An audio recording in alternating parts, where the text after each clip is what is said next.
Howdy y'all, this is Ethan Bonreal, back at it again, giving you that gay shit you love while playing more Newfound Courage. So last time we were here, we escaped our banishment in the vault and managed to get our way back to Silver Pine. However, the forces that be really are not appreciating that. They see that we're a naughty homosexual that loves ruining people's evil plots, so it looks like they did something to all the townspeople while we were gone to prevent us from being able to interfere. So what we're going to do is go ahead and do what we do best and get into people's business, and we are going to see if we can, I guess, fix these people, because they're looking a little spaced out here. So let's go ahead and do it. We're going to talk to Solve first. Hey, Solve. Oh shit, Mom, I got poofed.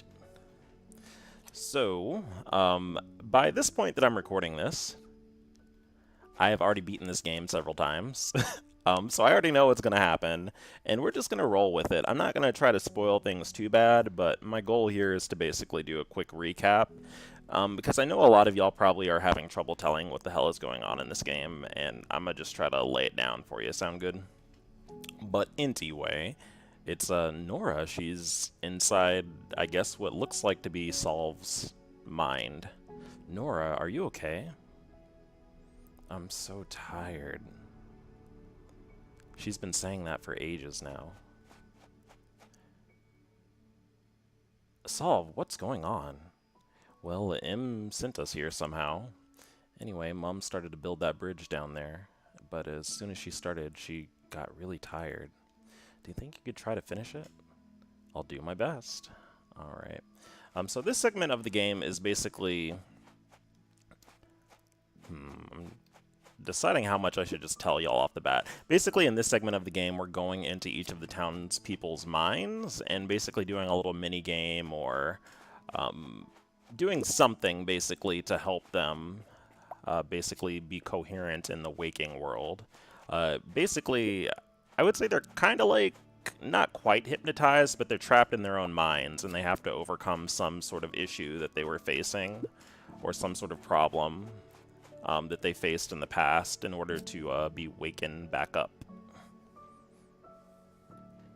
In this case, Solve was isolated from his mom because, as you know, he got warped to what looks like to be basically a different dimension when he was a child, and until recently was not in contact with his mom.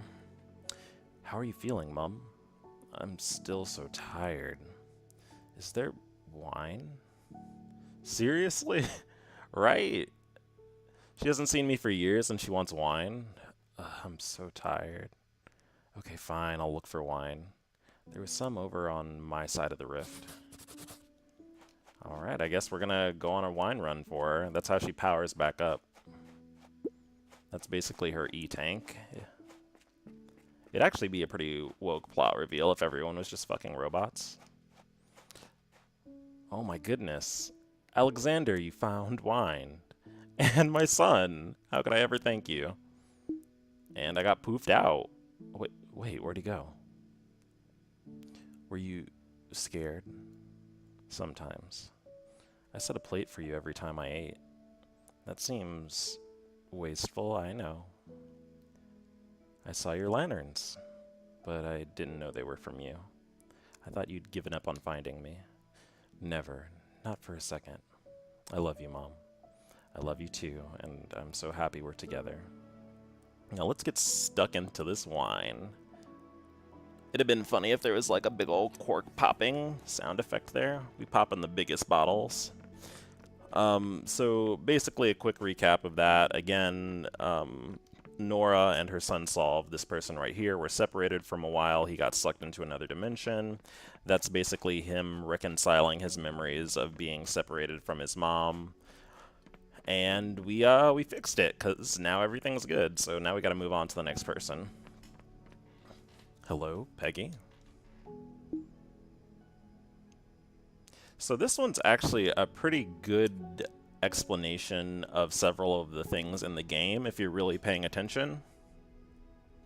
So, I'll go ahead and read this dialogue, and then I'll explain what's going on.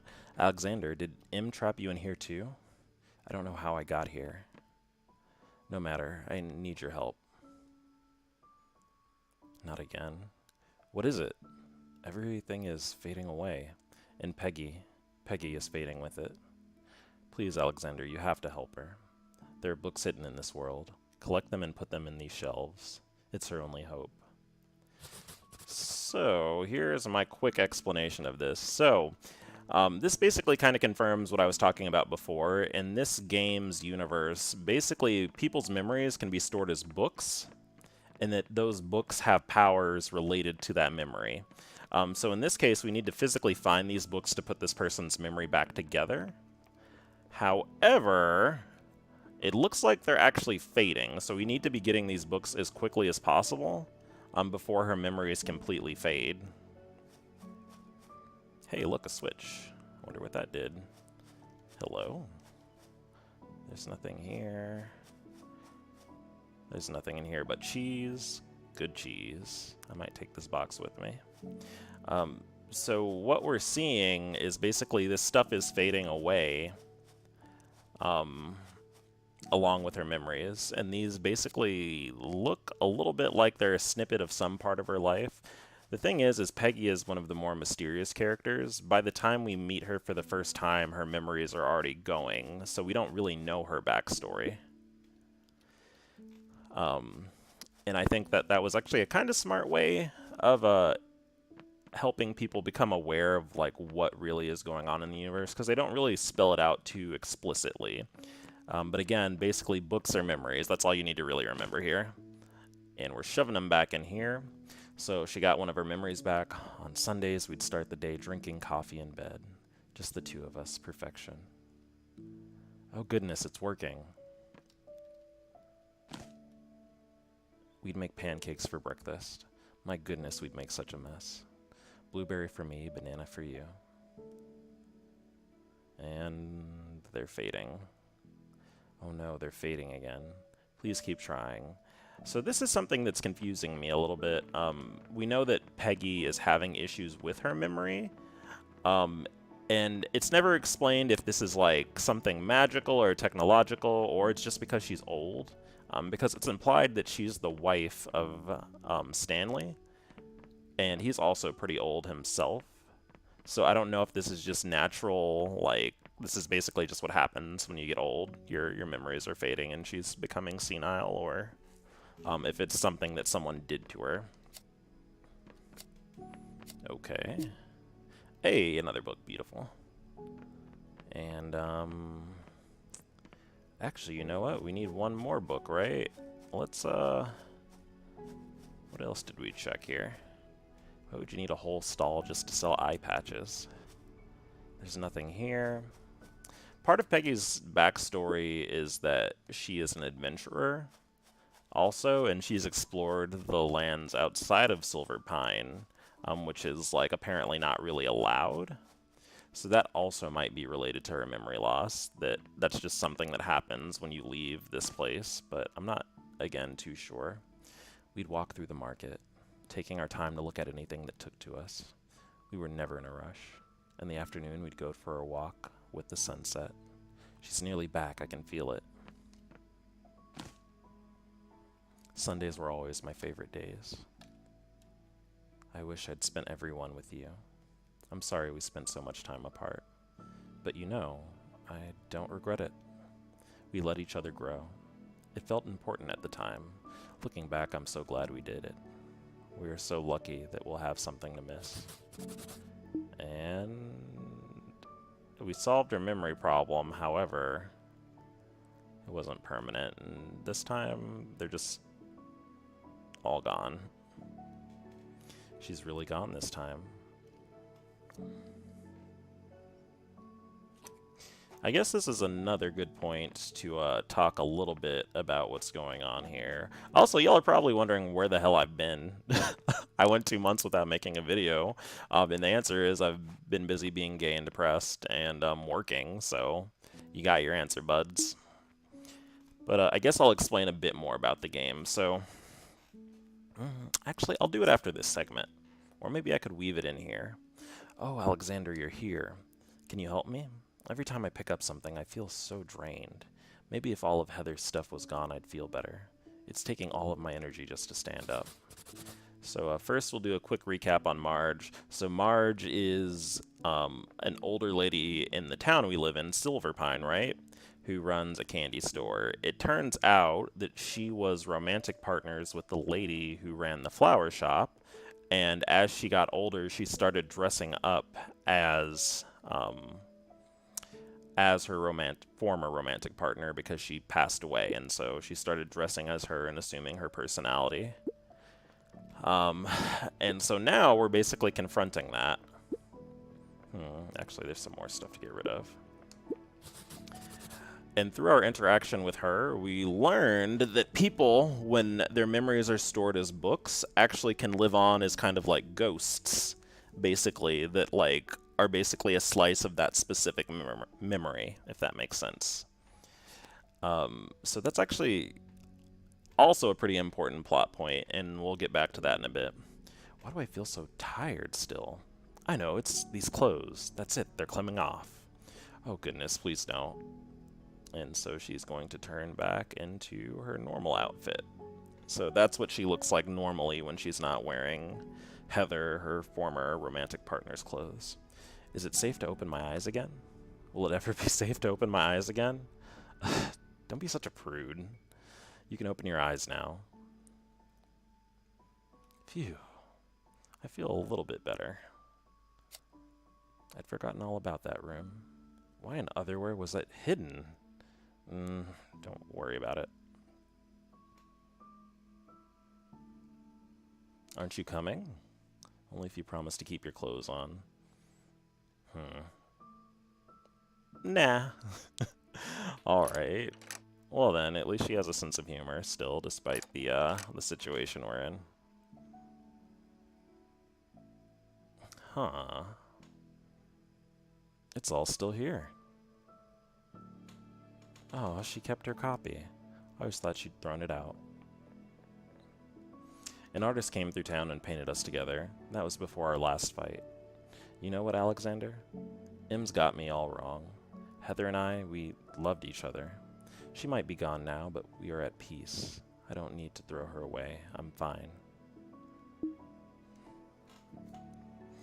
So like I was saying, basically it looks like when those memories are taken out and made into books, that allows people to exist on after their death as memories. So a visual cue for people who are like that are basically they're a little bit translucent, and it looks like they can only really inhabit like a specific area, at least from what I've seen so far. But we're getting another plot snippet here. There's that sending again.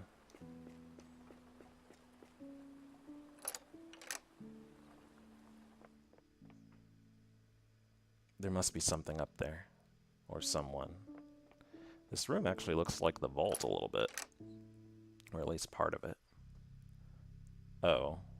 It's Kay. So if you need a refresher, Kay is actually the woman who is the keeper of the vault. We haven't really talked about the vault too much, but the vault is basically where all those books that store the memories are stored in. And it has apparently some sort of power that is a little bit vaguely defined, but basically TLDR, it can basically destroy the world. And apparently it has in the past done that. So she's pretty important, and she's kind of played up to be an antagonist, but we're going to see what's going on here now. Oh, hello, Alexander. Are you okay? Yeah, I'm fine. What were you looking at? It's easier if I just show you. Come here. So we're about to get a plot bomb dropped on us, by the way.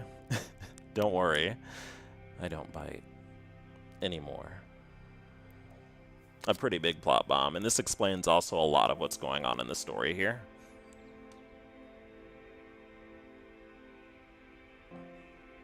So if you're unfamiliar with that character model there, that is Im, the person who looks like she is the villain of the story, and who is also, incidentally, Kay's sister. It gets so cold here. But it never snowed in Silverpine.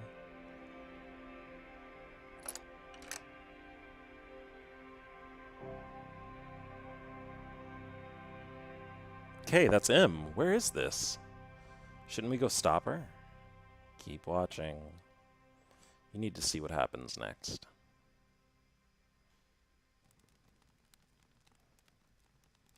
What a day.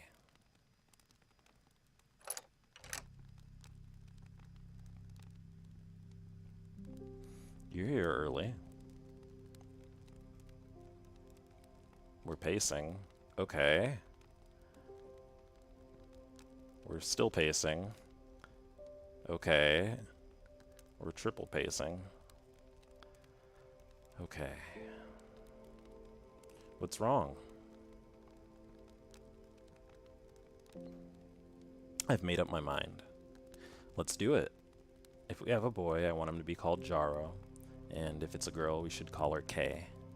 For your sister. You're not saying anything. You haven't gotten cold feet on me, have you?